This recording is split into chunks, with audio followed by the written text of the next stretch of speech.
ఈరోజు శుక్రవారం కదా, పొద్దున్నే లేసి పనంతా కంప్లీట్ చేసుకున్న. 2 ప్లేట్ల టిఫిన్ అయితే ఆర్డర్ చేసింది. వాళ్ళకైతే వేడివేడిగా ఇడ్లీలు చేసి అయితే ఇచ్చేసిన. ఇక పూజనైతే ప్రశాంతంగా చేసుకున్నా. ఇక్కడ చక్కగా అలంకరణ చేసుకున్నా. ఈరోజు అయితే మందార పూలు కూడా చాలా బాగా పూసినాయి.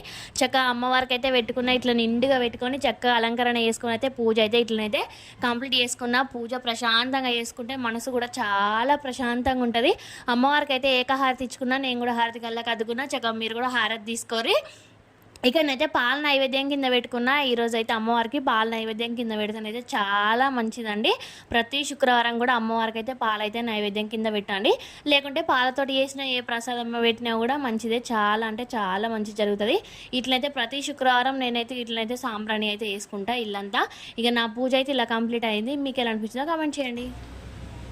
ఓం శ్రీమాత్రే నమః. ఓం శ్రీమాత్రే నమః. అందరూ బాగుండాలి, అందులో మేము కూడా బాగుండాలని ఆ అమ్మవారిని ఎప్పుడు ప్రార్థిస్తాను.